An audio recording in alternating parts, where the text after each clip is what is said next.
नमस्कार, बहुत बहुत स्वागत है आपका स्टार सिटी न्यूज़ में। इस वक्त हमारे साथ मौजूद हैं मिलाप मार्केट एसोसिएशन के प्रधान हैं देवेंद्र मल्होत्रा जी। इनसे सीधी चर्चा करेंगे सर। भारत लगातार जैसे अभी जो अटैक कर रहा है पाकिस्तान पे, और एक जो ऑपरेशन सिंदूर जो एक नाम रखा गया, इस पे क्या आपकी प्रक्रिया है और क्या कहना चाहते हैं इसके बारे में? इस पे पहले तो मैं जितेंद्र जी आपका धन्यवाद करना चाहूँगा कि आपने हमारे प्रतिक्रिया और विचार रखने के लिए हमारे साथ मौका साझा किया। इसके ऊपर प्रतिक्रिया तो पूरा देश ही देना चाहता है। बिल्कुल सर। अगर आज किसी भी घर पे किसी भी घर पे किसी भी ऑफिस में एक एक व्यक्ति के पास अगर आप जाएंगे, बिल्कुल बिल्कुल। क्योंकि वो उत्साहित है इसके प्रति प्रतिक्रिया देने को। और जैसा आप देख रहे हैं, इसका नाम दिया गया है ऑपरेशन सिंदूर। मैं बताऊंगा हमारे आदरणीय प्रधानमंत्री यशस्वी श्री नरेंद्र मोदी जी द्वारा कि जैसे मैंने पीछे कैंडल मार्च किया था, बिल्कुल बिल्कुल। उस वक्त भी जो मीडिया के ज़रिए उसकी कवरेज आपने ही की थी। मैंने उसमें भी बोला था कि आप थोड़ा सा इंतज़ार कीजिए। मैंने अपने माध्यम से एक संदेश दिया था क्योंकि सरकार एक रणनीति के तहत एक कार्य करती है और उसका परिणाम आपके सामने है। बिल्कुल।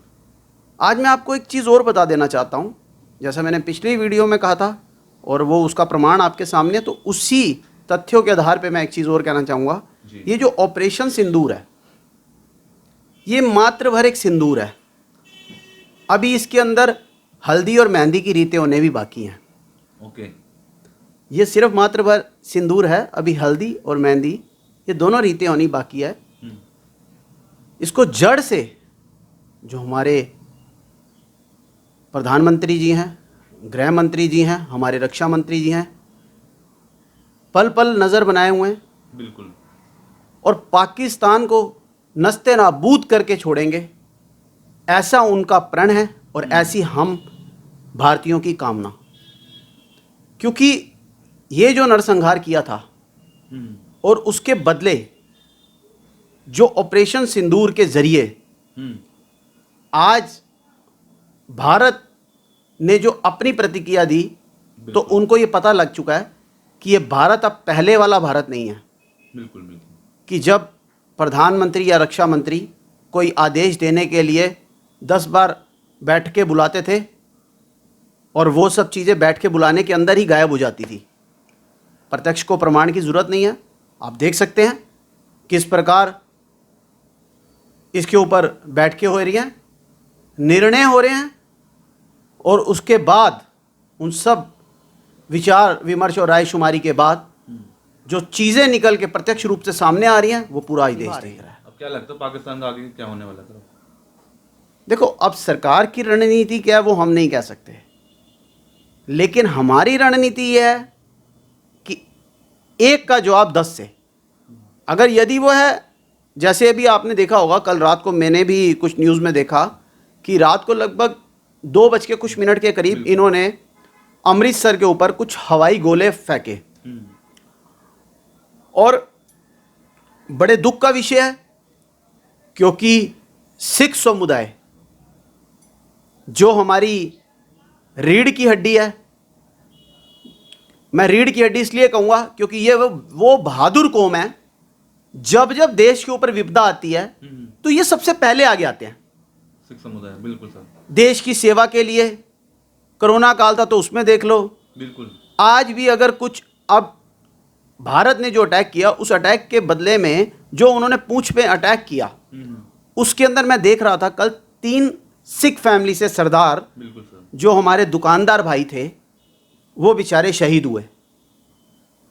और उधर जहां वो शहीद हुए और उसके साथ साथ जो सिख समुदाय है वो लोगों की हेल्प कर रहा है, लोगों की सेवा कर रहा है, और अन्य जो घायल हैं उनको भी उठा के कभी हॉस्पिटल ले जा रहे हैं, लंगरों की सेवा दी जा रही है।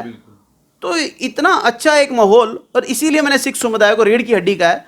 तो जब परिवार के अंदर दिक्कत आती है तो उसमें कुछ महत्व नहीं करता कि कौन सा समुदाय है, कौन सी जाति है और कौन सा धर्म है, सब एकजुट होकर लग जाते हैं। और अगर आप आगे के लिए बात करें पाकिस्तान की, तो मैं कहता हूं जो वो जो अभी, क्योंकि सिखों की बलिदानी का तो इतिहास रहा है, इतिहास है, बिल्कुल सर। जो अभी ताजे ताजे जो 3 सिख भाई जो वहां से शहीद हुए हैं, मैं तो कहता हूं उन 3 का बदला कम से कम 300 से लेना चाहिए सरकार को। बिल्कुल बिल्कुल।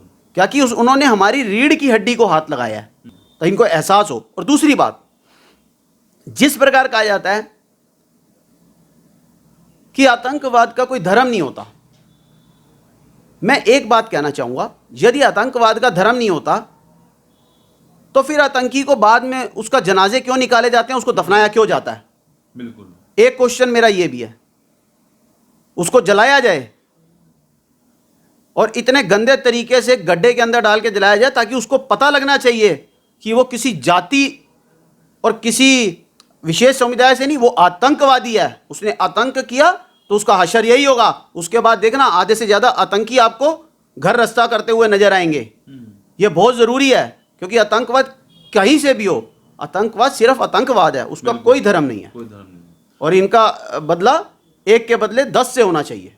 साथ के साथ हम कुछ आपके राजनीतिक मुद्दों पे चर्चा करेंगे। अब जैसे अभी नई टीम गठन हुई है मंडल अध्यक्षों की, तो कैसा लगता है कि भारतीय जनता पार्टी ने अभी जो मंडल अध्यक्ष जो नए बनाए हैं, तो पार्टी का जो डिसीजन हो कैसा है सर? देखिए, पार्टी सर्वोपरि, पार्टी का जो निर्णय है शीर्ष नेताओं के द्वारा और रायशुमारी के बाद ही जो है ये फाइनल हो पाता है। बिल्कुल सर। तो जो शीर्ष नेतृत्व ने डिसीजन लिया वो बिल्कुल ठीक है।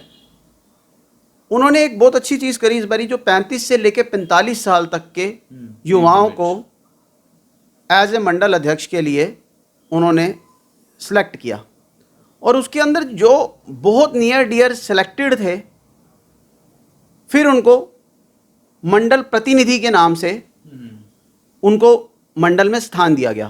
बिल्कुल सर। ये बहुत अच्छा है, यंगस्टर्स को चांस मिल रहा है, युवा पीढ़ी को आगे आना चाहिए। लेकिन इन सब चीज़ों के साथ कई कई जगह ऐसा भी देखा जा रहा है जहाँ 35 से 45 साल का कोई डिजर्विंग नहीं है, सक्षम नहीं है। ये भी एक सच्चाई जो मुझे दिखी।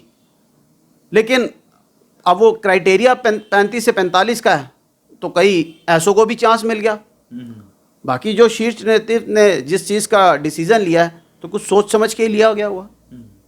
तो क्या लगता है आगे का जो कोऑर्डिनेशन है वो किस तरह का रहने वाला है सर? मंडल के साथ कह रहे हो, देखो सर, इसमें सबसे बड़ी बात है कि व्यक्ति का अपना व्यक्तित्व बहुत मायने रखता है।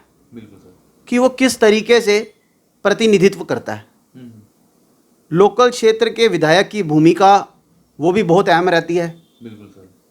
कि वह किस तरह अपने मंडल को संगठित करके रखते हैं।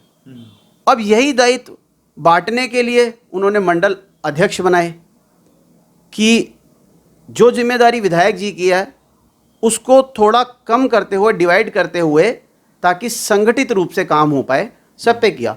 लेकिन अब ये कहना अभी बहुत जल्दी उचित नहीं होगा, क्योंकि क्राइटेरिया बहुत फ्रेश है 35 से 45 वाला। अब देखते हैं यंगस्टर इसको किस तरह से निभा पाते हैं। शीर्ष नेतृत्व ने तो एक अच्छा डिसीजन तय किया, बिल्कुल। पर अब देखने वाली बात होगी, इसको थोड़े समय में ये सब जग जाहिर होगा। बिल्कुल सर। कि कौन कितना काबिल है और कितना नहीं। ठीक है सर, धन्यवाद सर। Thank you. तो यह थे हमारे साथ देवेंद्र मल्होत्रा जी। स्टार सिटी के साथ मैं जितेंद्र गुप्ता।